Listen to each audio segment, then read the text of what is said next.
चुनाव से पहले ही मैदान छोड़कर भागी भारतीय जनता पार्टी।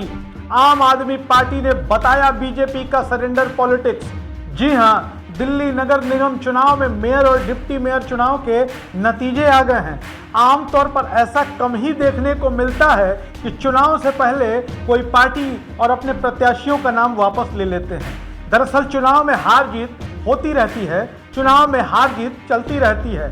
चुनावों से पहले समीकरण पक्ष में हो या न हो, प्रत्याशी चुनाव जरूर लड़ते हैं और जो पार्टी और जो प्रत्याशी मैदान छोड़कर भाग जाए उसे क्या ही कहा जाए राजनीति में, इसके बारे में आप खुद अंदाजा लगा सकते हैं। और ऐसे नेताओं के बारे में क्या कहा जाए, ऐसी पार्टी के बारे में क्या कहा जाए जो चुनाव से पहले मैदान छोड़ देते हैं, कमेंट बॉक्स में लिखिएगा। खैर, हम आपको बात बता रहे हैं दिल्ली नगर निगम के मेयर और डिप्टी मेयर चुनाव के बारे में। सबसे पहले तो आपको बता दें कि दिल्ली नगर निगम में मेयर और डिप्टी मेयर निर्विरोध रूप से चुने जा चुके हैं।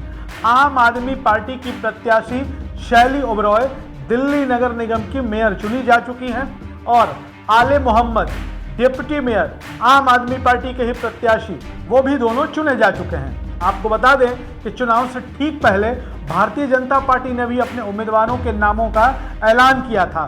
उनकी उम्मीदवार थी शिखा रॉय, जो मेयर की उम्मीदवार थी, और डिप्टी मेयर के लिए उन्होंने सोनी पांडे को मैदान में उतारा था। लेकिन चुनाव से ठीक पहले बीजेपी के उम्मीदवारों का नामांकन ही नहीं हुआ, बीजेपी के उम्मीदवार वापस हो गए।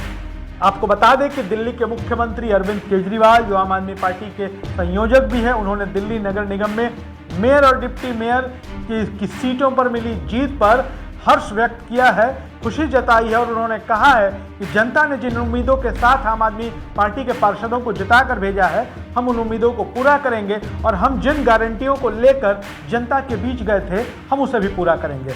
उधर अब बात करते हैं आम आदमी पार्टी इस सरेंडर पॉलिटिक्स पे क्या कहती है।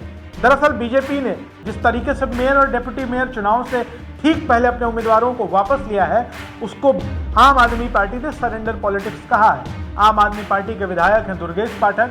दुर्गेश पाठक ने साफ तौर पर कहा है कि यह भारतीय जनता पार्टी का सरेंडर है। भारतीय जनता पार्टी आम आदमी पार्टी को हराना चाहती थी, किसी तरीके से मेयर और डिप्टी मेयर की सीटों पर कब्जा करना चाहती थी।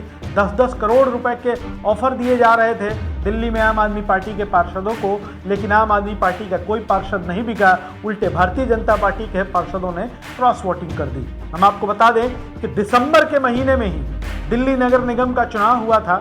कुल 250 सीटों पर चुनाव हुआ था और मेयर और डिप्टी मेयर जिताने के लिए 126 सीटों की जरूरत थी, जिसके जवाब में दिल्ली की जनता ने केजरीवाल की पार्टी आम आदमी पार्टी को 134 सीट दिए थे। भारतीय जनता पार्टी को 104 सीटें मिली थी। इसके साथ ही वो दिल्ली नगर निगम की सत्ता से बाहर आ गई थी। कांग्रेस को भी 9 सीटें मिली थी और 3 सीटों पर निर्दलीय उम्मीदवारों ने जीत हासिल की थी। आंकड़ों को देखें तो पहले से ही आम आदमी पार्टी के पास दिल्ली में मेयर और डिप्टी मेयर बनाने का पूरा आंकड़ा था। इसके बावजूद दिसंबर में ही चुनाव हुए। आपको बता दें कि 4 दिसंबर 2022 को वोटिंग हुई थी और आज तारीख है 26 अप्रैल और आज मेयर और डिप्टी मेयर चुना गया।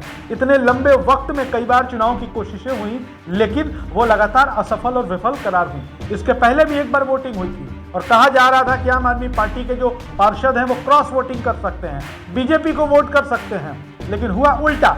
बीजेपी के ही पार्षदों ने आम आदमी पार्टी के उम्मीदवारों को वोट कर दिया था, क्रॉस वोटिंग कर दी थी।